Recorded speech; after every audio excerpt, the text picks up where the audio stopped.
धर्म के मानने वाले हो। एक मिनट नहीं, हिंदुस्तान में आपको बता दें, तब उस वक्त 5000 मंदिर तोड़े गए थे। उस वक्त ये गलत बात है। उस वक्त रंगून से लेके बर्मा तक, काबुल से लेकर कन्याकुमारी तक हिंदुस्तान में हुकूमत थी, तब कोई दूरसंचार नहीं था।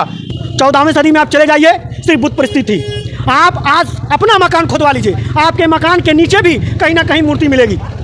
आप प्रमाण मानते हैं वहाँ मस्जिद, पहले मेरी बात सुनिए। आप अपना मकान खुदवाइए, अगर आपके मकान के नीचे भी मूर्तियाँ निकलती है तो उसको मंदिर बनाइए, उसके बाद ज्ञानवापी में मंदिर। मोदी जी, योगी जी, अमित शाह जी देते रहते ना नौसर भाई, तो आज ये हिंदुस्तान हमारा जो है बेदारी और भुखमरी के तादाद पर नहीं खड़ा होता। आज हमारा हिंदुस्तान जो है विकास की लहर पर। चुनाव करीब है, तमाम राजनीतिक दल की तैयारियां अपने अपने चरण पर चल रही है। इंडिया गठबंधन से लेकर एनडीए गठबंधन तक की खबरें अलग अलग तरीके से आ रही हैं। हम यहाँ कुछ मुस्लिम समाज से आते हुए लोग हैं, इनसे बात करेंगे और समझेंगे क्या कुछ इनके मन में चल रहा है। क्या नाम पड़ेगा सर? मैं गोरखपुर महानगर अध्यक्ष MIM पार्टी से मोहम्मद कैस अंसारी। क्या लगता है 24 का चुनाव है, आप तो गठबंधन का हिस्सा है या नहीं? देखिए, ये तो हमारे राष्ट्रीय नेता की बात है, ये राष्ट्रीय नेताओं की बात है कि गठबंधन किससे होगा, किससे बात चल रही, किससे नहीं चल रही है। अभी जो नया गठबंधन बनने वाला था, कांग्रेस बनाने वाली थी, उसका अभी गठबंधन सही तैयार नहीं हुआ। तो अभी हमारे गठबंधन की बात हमारे राष्ट्रीय अध्यक्ष बैरिस्टर असदुद्दीन ओवैसी साहब का ऊपर का आदेश जब होगा, हमारे प्रदेश अध्यक्ष को शौकत अली साहब वही बताएंगे। अभी तो गठबंधन की बात किसी पार्टी से हम लोगों की चल रही। जहाँ तक चुनाव की बात है, चुनाव दमखम से MIM गोरखपुर में लड़ेगी। गठबंधन से तो देश की राजनीति चल नहीं पाएगी, देश में गोरखपुर की से ही नहीं, पूरे हिंदुस्तान में जहाँ जहाँ हमारे लोग हैं, हमारी पार्टी हैं, वहाँ से हमारी MIM पार्टी चुनाव पूरी मुस्तैदी के साथ लड़ेगी और लड़ाएगी। फिलहाल सरकार किसकी बनती हुई नजर आ रही है? सरकार मंत्री नरेंद्र मोदी फिर से। देखिए, नरेंद्र मोदी भाई साहब को हम तो कुछ नहीं कहेंगे कि फिर से, क्योंकि जो चुनाव की चर्चा ये है कि जो राम लहर, उसने अदर पार्टियों, राम लहर तो कुछ के नाम पर लोगों ने बहुत सी बातों को दबा दिया है। जो मुद्दा लेके मोदी जी आए थे, ठीक है, फैसला कोर्ट का था, वो मुसलमानों के लिए सर्वप्रिय है और उस पर किसी मुसलमान ने आवाज़ नहीं उठाया और ना उठाया, क्योंकि कोर्ट के आदेश की सबने सराहना की। जो कोर्ट का फैसला हुआ सब लोगों ने माना, मगर उसी मुद्दे को लेकर कि राम लहर मोदी जी के उसमें मंदिर बनी, योगी जी की सरकार में, कोर्ट का अगर जो फैसला ना आता तो किसी की सरकार उसको बना नहीं पाती। अब ये उसी मुद्दे को लेकर लोग भजा रहे हैं। अरे भाई, वो ईश्वर गार्ड सबका है, जिसने हमको बहुत अच्छा मनुष्य बनाया और सबकी अच्छाई के लिए। तो राम मंदिर बनने से खुश हैं आप? हाँ, मैं देखिए, किसी की आस्था, अगर जो कोर्ट का फैसला हो हमारे लिए सर्वप्रिय है। अरे बनारस में भी बड़ा इस समय हलचल चल रहा है, ज्ञानवापी मस्जिद में। ज्ञानवापी मस्जिद का मामला है कि दीवार पर अगर किसी का पोस्टर लग गया या कुछ बना दिया गया, आज से 1857 से पहले जब देश आज़ाद नहीं हुआ था, तो यहीं पर एक भाईचारा पैदा हुआ था, जो मंदिर मस्जिद बगल में रहती थी। तो अब इन लोगों का कहना है कि मंदिर को तोड़कर मस्जिद को बनाएगा, ऐसा कुछ नहीं है।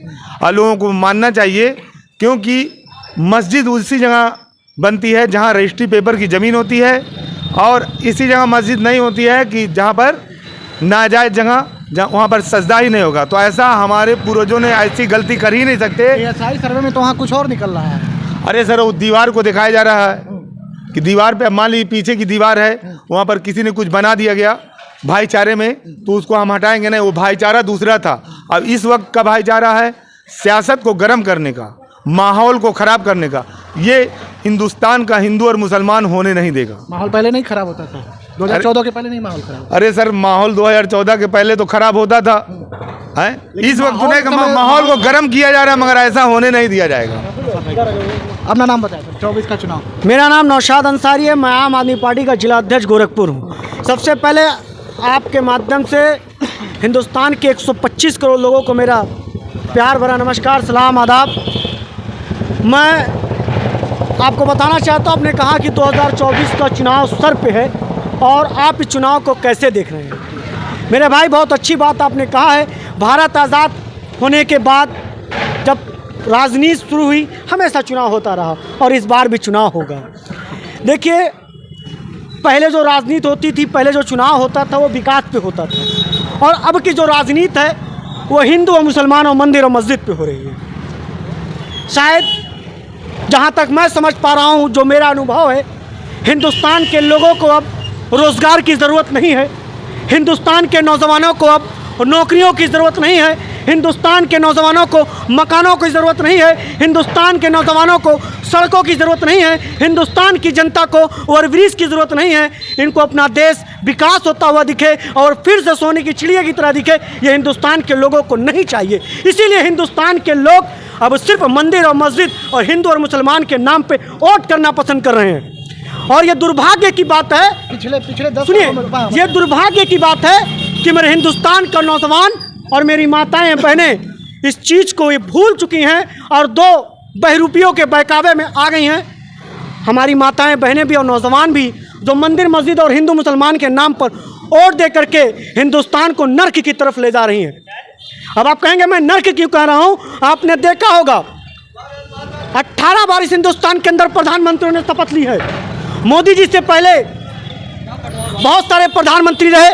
क्या वो प्रधानमंत्री हिंदू नहीं रहे? या उन प्रधानमंत्रियों को हिंदू समाज से मोहब्बत नहीं रही? या उन प्रधानमंत्रियों को हिंदू देवी देवताओं से मोहब्बत नहीं रही? या उन प्रधानमंत्रियों को हिंदुस्तान के हिंदू भाइयों और बहनों से मोहब्बत नहीं थी? लेकिन उन लोगों ने हमेशा भाईचारगी का पैगाम दिया, उन लोगों ने हमेशा अमन अमान का पैगाम दिया। उन्होंने कभी भी एक समाज को डराने का काम नहीं किया, उन्होंने कभी भी एक समाज को उजाड़ के फेंकने का काम नहीं किया। सरकार ने कहा आपको डराने का काम? अरे मेरे भाई, आप कहाँ डर गए? तो कहाँ डर गए? आप कभी बाजारों में निकलिए, कहाँ डर गए? व्यापारी डरा हुआ है। जहाँ देखिए बुलडोजर खड़ा है, लोगों की दुकानों को उजाड़ दिया जा गोरखपुर रहा है। सवर भी रहा। अगर आप गोरखपुर की बात कर रहे हैं, आपको अगर अभी बता दें, जो पार्किंग कॉम्प्लेक्स बनाने की बात कही गई है, जो 40 दुकानें तोड़ने की बात कही जा रही है, अमूमन उनको उस कॉम्प्लेक्स में जगह दी जाएगी। बताइए कौन से दुकानदार को कहाँ जगह मिल गई? आप चलिए चौरे पे मैं दिखाऊं, बहुत सारे ठेले खुमचे वाले थे जिनको इस चौरे से लोगों ने भगा दिया, उनको जगह नहीं मिली। कहाँ जगह दीजिए? आप सच्चाई नहीं दिखा रहे हैं। जो कलम की ताकत 1947 में हुआ करती थी, वो कलम की ताकत 2024 में नहीं है। कहीं ना कहीं ये पीड़ा हमें दिन रात सताती है, क्योंकि हम आपकी कलम पे गर्व महसूस करते थे कि मीडिया वालों की जो कलम लिखती है वो सच्चाई लिखते हैं, उससे क्रांति आती है। लेकिन मुझे अफसोस कि अब मीडिया वालों की कलम भी सच्चाई लिखने से कहीं ना कहीं डरती है, क्योंकि अगर मीडिया वाले सच लिखने और दिखाने लगे तो फिर इनका चैनल बंद हो जाएगा। इसलिए आज मीडिया वाले भी सच्चाई नहीं दिखा रहे हैं। आप चलिए मेरे साथ, मैं आपको साथी चौक पर दिखाता हूँ, अम्बेडकर चौक पर दिखाता हूँ, रुस्तमपुर ढाला चलिए मैं आपको दिखाता हूँ। 100 ठेला लगता था, 100 ठेलों को आपने अगर उजाड़ा है तो 10 ठेले वालों को जगह दिया है। बताइए 90 ठेले वालों का परिवार कैसे जिएगा? कैसे उनके बच्चों का पालन पोषण होगा? देखिए मैं आपको एक बात बता दूँ, अगर हिंदुस्तान के अंदर मंदिर बना देने से हिंदुस्तान का भला होता है तो पहले मेरे मकान पे बुलडोजर चलाइए और वहाँ मंदिर बनाइए। लेकिन हिंदुस्तान का विकास होना चाहिए, हिंदुस्तान के नौजवानों को नौकरी मिलना चाहिए, हिंदुस्तान की बहनों को नौकरी मिलना चाहिए, इन्हें एक पक्का मकान मिलना चाहिए। तो क्या जो बजट में सरकार ने कहा है कि आने वाले समय में लगभग 5 करोड़ से ज़्यादा पक्के मकान बनाए जाएंगे। प्रधानमंत्री आवास योजना, मुख्यमंत्री आवास योजना, प्रधानमंत्री स्वनिधि योजना, तमाम योजनाओं से लोगों के मकान नहीं बन रहे। देखिए हाँ, मैं आपको एक बात बता दूं, फोटो 2 तरह के कैमरे से खींची जाती है, एक नॉर्मल कैमरे से और एक डिजिटल कैमरे से। ठीक, तो मोदी जी का जो आप हमको राय दे रहे हैं ना, मोदी जी नहीं, मोदी जी के समझ लिए कि अब हम आपको गृह मंत्री बता रहा है अमित शाह जी, इन्होंने मीडिया में ही कहा था 15 लाख रुपए सबके खाते में आएगा। आ गया? उन्होंने कहा था हर साल 2 करोड़ लोगों को नौकरियां मिलेगी। क्या मिल गई? क्या हुआ बताइए, क्या कह रहे हैं लोग? जाके बगल में अगर ऐसे नौकरी मोदी जी, योगी जी और अमित शाह जी देते रहते ना नौसर भाई, तो आज ये हिंदुस्तान हमारा जो है बेदारी और भुखमरी के तादाद पर नहीं खड़ा होता। आज हमारा हिंदुस्तान जो है विकास के लहर पर खड़ा होता। मेरे भाई 1947 के वक्त जब भारत आज़ाद हुआ तो जो भाईचारगी उस वक्त थी, कहीं ना कहीं वो भाईचारगी 2014 के बाद से खत्म होती नजर आ रही है। अच्छा, बगल में आपके एआईएम के बताया इन्होंने। सबसे बड़ा मुद्दा हम आपको बनारस की तरफ ले चलेंगे। ज्ञानवापी मस्जिद का मामला बड़ा इस समय चर्चाओं में है। जी देखिए, मैं आपको एक बात बता दूं, आपने ज्ञानवापी की बात कही, वहाँ पे कुछ निशानियाँ दिख रही है कि जो मंदिर है। मेरे भाई मैं आपको एक बात बता दूं, 14वीं सदी में आप चले जाइए, सिर्फ बुत परिस्थिति थी। आप आज अपना मकान खुदवा लीजिए, आपके मकान के नीचे भी कहीं ना कहीं मूर्ति मिलेगी। आप प्रमाण मानते हैं, आप प्रमाण मानते हैं कि वहाँ मस्जिद उसके पहले मेरी बात सुनिए, आप अपना मकान खुदवाइए, अगर आपके मकान के नीचे भी मूर्तियाँ निकलती है तो उसको मंदिर बनाइए, उसके बाद ज्ञानवापी में मंदिर बना दीजिए।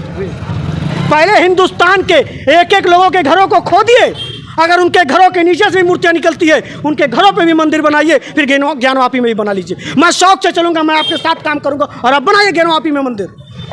आप कौन सी बात करें भाई, पहले के लोग जब अपना मकान बनाते थे तो वहाँ नक्काशी करवाते थे, मूर्तियाँ बनाते थे, गणेश जी की मूर्ति बनती थी, शिव जी की मूर्ति बनती थी, स्वास्तिक लिखाता था। अगर किसी के मकान पर स्वास्तिक लिखा है, शिव जी की मूर्ति बनी, क्या वो मकान नहीं मंदिर है?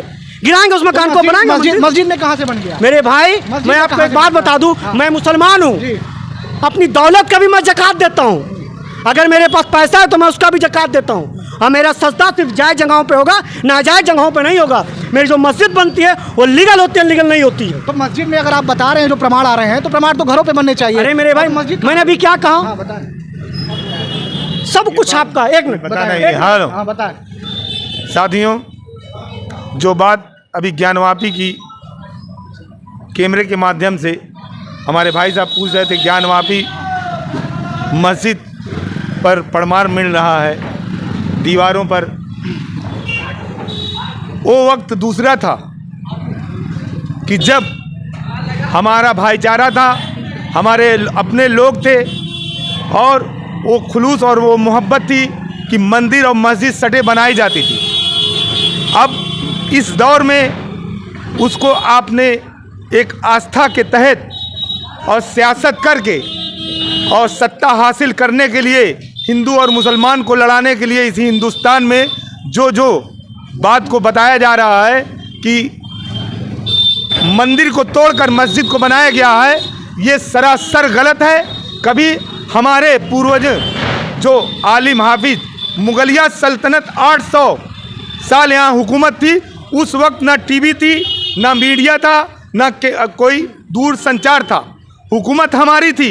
एक ऐलान होता, ना कोई गिरजाघर होता, ना कोई मंदिर होती, ना गुरुद्वारा होता, ना हमारे और धर्म के मानने वाले होते। एक मिनट नहीं, हिंदुस्तान में आपको बता दें, हिंदुस्तान में तब उस वक्त 5000 मंदिर तोड़े गए थे। उस वक्त ये गलत बात है।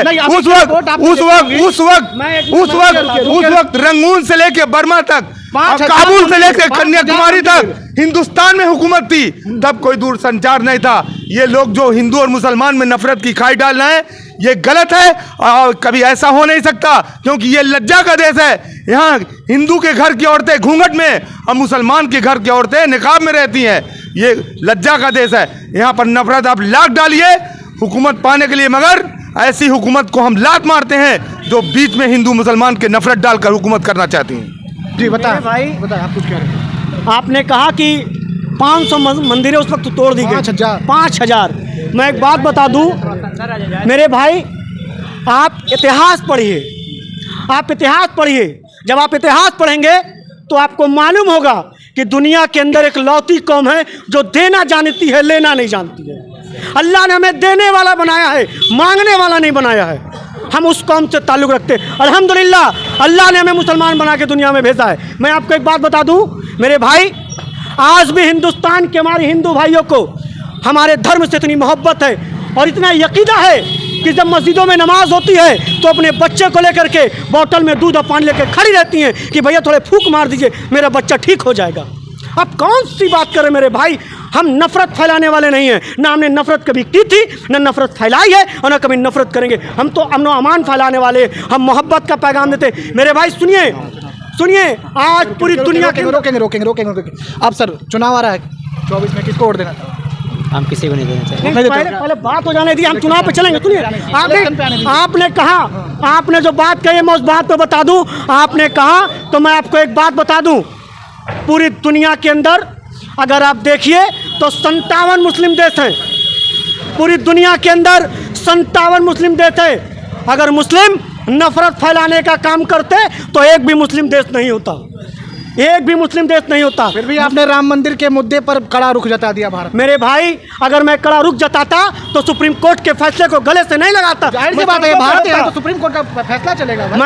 मैंने कहा कि जो सुप्रीम कोर्ट का फैसला होगा हम उसको मानेंगे, और जो सुप्रीम कोर्ट का फैसला आया हमने उसको माना। आप कैसे कह सकते हैं? बताइए ना, सुप्रीम कोर्ट के फैसला आने के बाद कोई मुसलमान सड़क पर आया, कोई मुसलमान पत्थरबाजी किया, कोई आगजनी किया, या जब राम मंदिर का उद्घाटन हुआ किसी मुसलमान को आपत्ति थी? नहीं। सैकड़ों मुसलमान वहाँ गए, सैकड़ों मुसलमानों ने मिठाइयाँ बांटी, कभी किसी को आपत्ति नहीं रही। हम अमान पसंद करने वाले लोग हैं, हमने कभी नफरत की राजनीति नहीं की है। और जो आप कह रहे हैं ना, तो मैं आपको एक बात बता दूं, ये जो नफरत के सौदागर हैं ना, ये जो नफरत के सौदागर, जो नफरत का सौदा करके राजनीति कर रहे हैं, वो आपके चैनल के माध्यम से मेरी एक बात को सुन लेंगे और ध्यान में बैठा लेंगे कि 2024 का चुनाव मंदिर और मस्जिद के नाम पे नहीं होने वाला, हिंदू मुसलमान के नाम पे नहीं होने वाला, इंडिया पाकिस्तान के नाम पे नहीं होने वाला।